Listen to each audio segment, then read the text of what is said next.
The sound of pages turning means it's time for another episode from the Meredith Library Podcast Studio, bringing you the library's latest news, information, and fun. And welcome to Check It Out at the Meredith Public Library Podcast. Today, I'm here with my co-host, Matthew, and our special guest, Cherie Gable, the Interlibrary Loan Librarian here at the Meredith Public Library. We have some fun questions to ask her today. Yes, we're very excited to have you with us, Cherie. Welcome. Thank you. Thank you for having me. All right, so let's get into it. Matthew, would you like to kick it off with the first question? Yes, before we get into the details about the Interlibrary Loan System, I just wanted you to share a little bit with us and our audience about your background and how you ended up here with us at the Meredith Public Library. Well, I was born and raised in New Hampshire, maybe half an hour away from Meredith, around Newfound Lake. I have a master's in business, but then I went on to have children, stayed home with them for a number of years, and then started back here part-time at the library 15 years ago. Wow, congratulations on reaching that 15-year mark. Thank you. Thank you. I love it here. And when you started here, were you the Interlibrary Loan Librarian, or did you work your way up?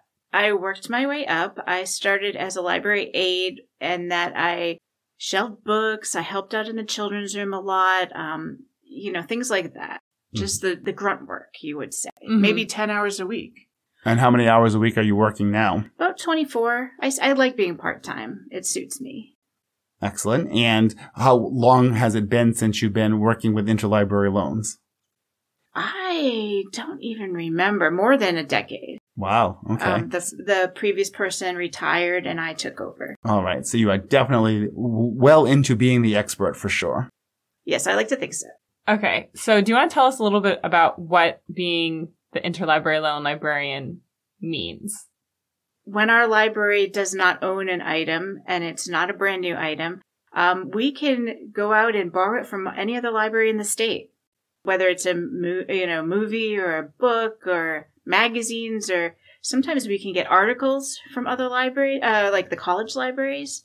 Just ask and we'll do our best to get it for you. So, Cherie, would you like to know a fun fact? What's that? All right. So there are 234 public libraries in New Hampshire, but you said that you don't think all of them are in the ILL system. I would say at least a couple hundred, though. Yeah. Not everybody has to join the system, but if you want to borrow from other libraries, you need to participate and lend your items as well. All right. So then let's find out, how do these products move around from library to library? People always wonder, are they driven around? Are they mailed? How does all that work? Do you have some pigeons that... Owls, right? Yeah. Like Harry Potter. Yes. So when a request, I have a state system that I use. I put the request in. It has various ways of deciding which library to use. Like they try to borrow from smaller libraries as well as the larger ones. Ones that are nearby you get priority over ones far away. And then they will send the item to the state library to be sorted. And then the state library puts them in vans. And the vans have routes all over the state. I want to say maybe there's 5 or 6 routes. And they go out every day. We here are lucky. We get 3 vans a week. Wow. So Monday, Wednesday, Friday. We're not here Monday, but when I come in Tuesday morning, it's waiting for me. Monday, Wednesday, Friday, they deliver a van, and my outgoing stuff I'm lending to the other libraries or returning that I've borrowed from them, go out on those vans. So I'm assuming that it depends on where the item originates and where it's going to figure out how long it would take. So that must be a tough question to answer when people say, how long is it going to take to get my stuff? Right. Because if they are using one of those small libraries, and those libraries have say they pick up on Tuesdays, and we put in the request Tuesday night, then, it's not going to go out till the next Tuesday. And, they try not to do that, but sometimes it happens. So it could take like 2 weeks. Okay. And it's an internet-based system you're using, right? Exactly. So how important is it to get your interlibrary loans checked back into the Meredith Public Library on time? Oh, that's a very good question, Hannah. Well, it's very important because we want to keep a good relationship with the other libraries. And if we have overdue things, they're not going to want to lend us their items if we're consistently late.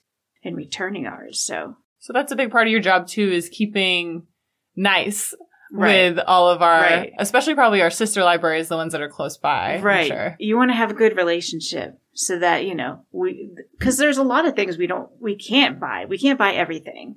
And we want to get things for our patrons. So we really need to have that good relationship so we can borrow.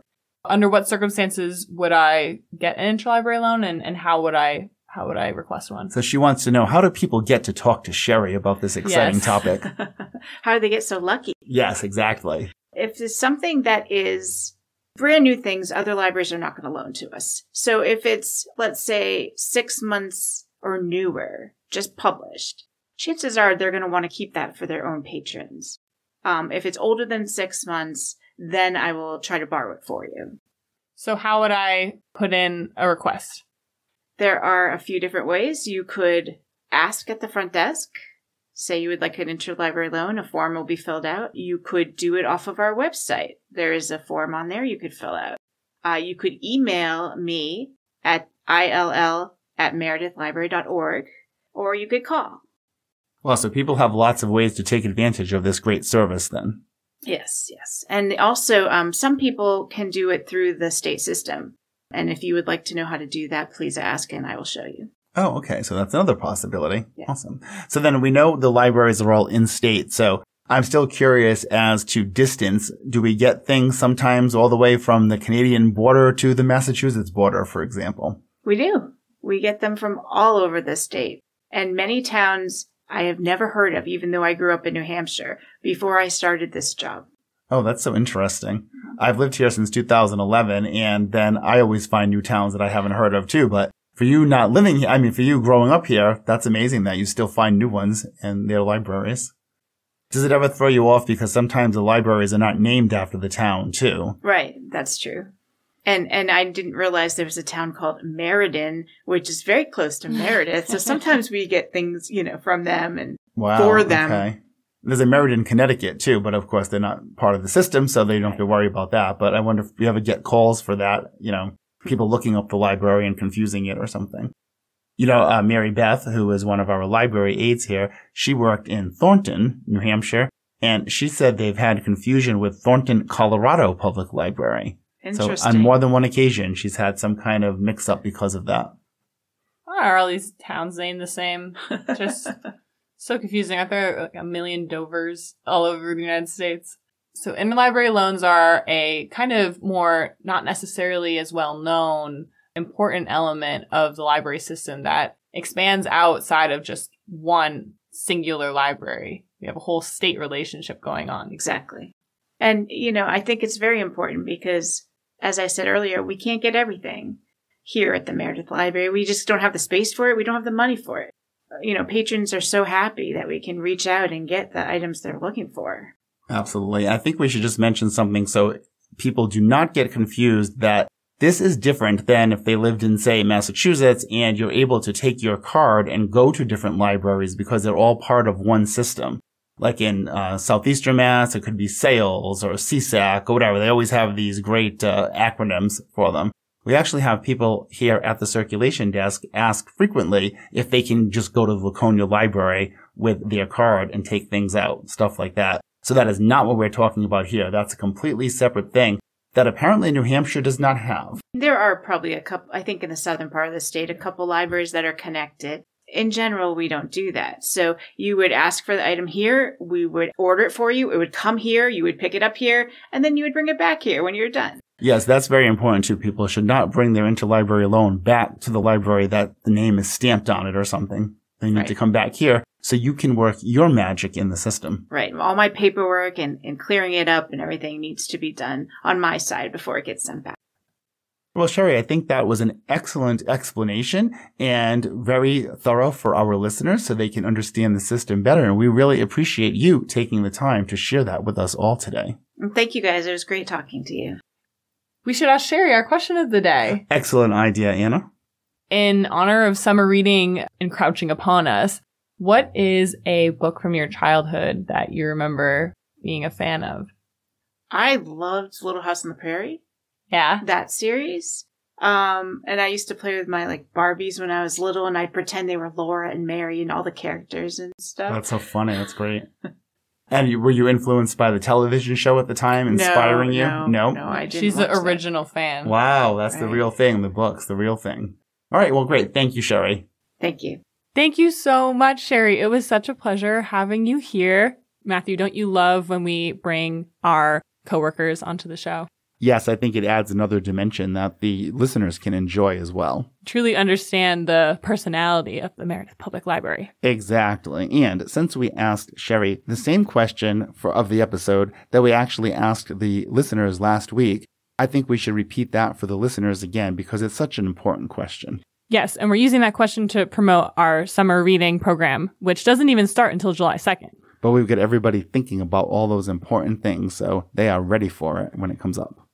So the question of this episode and last episode, what is a book that you remember reading from your childhood, maybe even specifically in the summer, that really impacted you or that you really loved? Bonus points if you checked it out from your local public library. Yes. Oh, I love that. Sounds great. All right, Anna, it was good talking to you as well today, as always.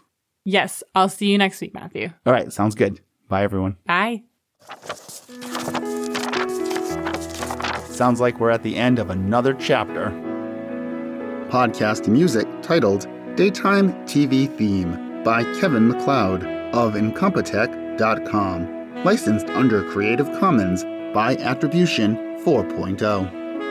Podcast copyright 2024. Meredith Library Podcast Studio.